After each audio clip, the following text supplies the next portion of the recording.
السلام علیکم ناظرین، میں ہوں ضیاء الرحمن اور آپ دیکھ رہے ہیں ہمارا یوٹیوب چینل قصص الانبیاء۔ پیارے دوستو، آج کی ویڈیو میں ہمارا موضوع ہے حضرت سلیمان علیہ السلام کی طرف سے تمام مخلوقات کے لیے کھانے کی دعوت اور پھر وہ تمام کے تمام پکائی ہوئی کھانے ایک مچھلی کا ایک لقمہ بن جانا۔ ناظرین، حضرت سلیمان علیہ السلام اللہ تبارک و تعالی کی وہ برگزیدہ نبی ہیں جن کو اللہ تبارک و تعالی نے نبوت کے ساتھ ساتھ دنیا کی حکومت سے بھی سرفراز فرمایا تھا، اور آپ علیہ السلام کی حکومت صرف انسانوں پہ نہیں بلکہ جنات، جانور اور وحوش اور طیور سب پر آپ کی حکومت تھی۔ اور تاریخی روایات کے مطابق آپ علیہ السلام ان 4 بادشاہوں میں سے ہیں جنہوں نے پوری دنیا پر حکومت کی ہے۔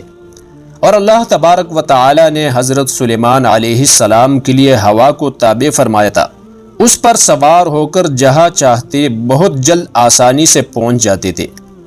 سورہ صاد میں اللہ تعالی کا فرمان ہوتا ہے، اعوذ باللہ من الشیطان الرجیم، بسم اللہ الرحمن الرحیم، قال رب هب لي ملكا لا ينبغي لأحد من بعدي إنك أنت الوهاب۔ ترجمہ: حضرت سلیمان علیہ السلام بولے، اے میرے رب، میری مغفرت فرما اور مجھے ایسی بادشاہی بخش دے جو میرے بعد کسی کے لیے مناسب نہ ہو، بے شک تو سب کچھ بخشنے والا ہے۔ فَسَخَّرْنَا لَهُ الرِّيحَ تَجْرِي بِأَمْرِهِ رُخَاءً حَيْثُ أَصَابَ، پس ہم نے ان کے لیے ہوا کو مسخر کیا جہاں وہ چاہتے ان کے حکم سے نرم نرم چلتی تھی۔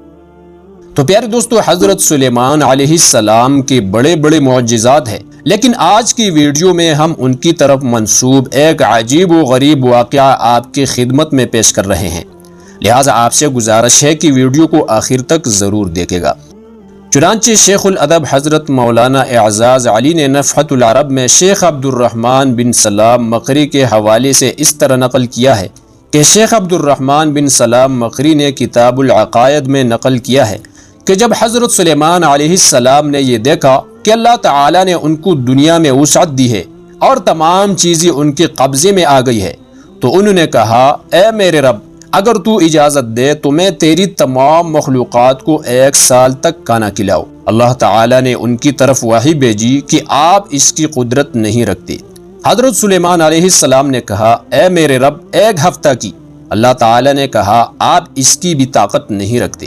حضرت سلیمان علیہ السلام نے کہا، اے میرے رب، 1 دن کی۔ اللہ تبارک و تعالی نے کہا، آپ اس کی بھی طاقت نہیں رکھتے۔ سلیمان علیہ السلام نے کہا، 1 وقت کی کھانے کی۔ اللہ تبارک و تعالی نے اس کی اجازت دے دی۔ حضرت سلیمان علیہ السلام نے انسان و جنات کو حکم دیا کہ زمین میں جتنی گائے اور بکریاں ہیں انہیں لے آؤ، اور وہ حیوان اور پرندے جو کھائے جاتے ہیں انہیں بھی لے آؤ۔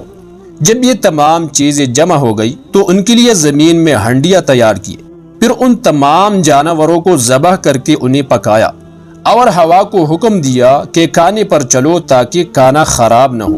پھر اس کھانے کو ایک میدان میں بچھا دیا۔ اس دسترخوان کی لمبائی اور چوڑائی 1 مہینہ کی مسافت کی بقدر تھی۔ پھر اللہ تبارک و تعالی نے حضرت سلیمان علیہ السلام کی طرف وحی بھیجی کہ کون سی مخلوق سے ابتدا کرو گے۔ حضرت سلیمان علیہ السلام نے کہا، میں سمندری جانوروں سے ابتدا کروں گا۔ اللہ تبارک و تعالی نے بحر محیط کی ایک مچھلی کو حکم دیا کہ وہ حضرت سلیمان علیہ السلام کی ضیافت میں سے کھائے۔ اس مچھلی نے اپنا سر باہر نکالا اور کہا، اے سلیمان علیہ السلام، میں نے سنا ہے کہ آپ نے ضیافت کا دروازہ کھولا ہے اور آج کی دن میری ضیافت کی ہے۔ حضرت سلیمان علیہ السلام نے کہا، لے اور کھانا شروع کر۔ وہ مچھلی آگے بڑھی اور دسترخوان کی ابتدا سے کھانا شروع کیا، اور کچھ ہی دیر میں آخر تک سارا کھانا کھا گئی۔ پھر اس نے آواز دی، اے سلیمان علیہ السلام، میرا پیٹ بھرو۔ حضرت سلیمان علیہ السلام نے کہا، تو سب کچھ کھا گئی اور تیرا پیٹ نہیں بھرا؟ مچھلی نے کہا، کیا میزبان اس طرح اپنی مہمان کو جواب دیتا ہے؟ جان لے اے سلیمان علیہ السلام، جو کچھ تو نے تیار کیا اس کا 3 گنا میرا یومیہ خوراک ہے، اور آج تو میرے وظیفے میں رکاوٹ بن گیا اور میری حق تلفی کی ہے۔ اس وقت حضرت سلیمان علیہ السلام سجدے میں گر گئی اور کہا، پاک ہے وہ ذات جو مخلوق کو ایسی جگہ سے روزی دینے کی کفیل ہے جسے مخلوق جانتی بھی نہیں ہے۔ پیارے دوستو، اس واقعہ کے متعلق علماء کرام نے لکھا ہے کہ یہ واقعہ کسی مرفوع سند سے نقل نہیں ہے، لہٰذا اس واقعے کو حدیث کا عنوان دے کر ہمارے پیارے نبی حضرت محمد الرسول اللہ صلی اللہ علیہ وسلم کی طرف منسوب نہ کیا جائے۔ البتہ اس کو اسرائیلی روایت کہہ کر بیان کرنے میں کوئی حرج نہیں ہے، واللہ اعلم بحقیقتها۔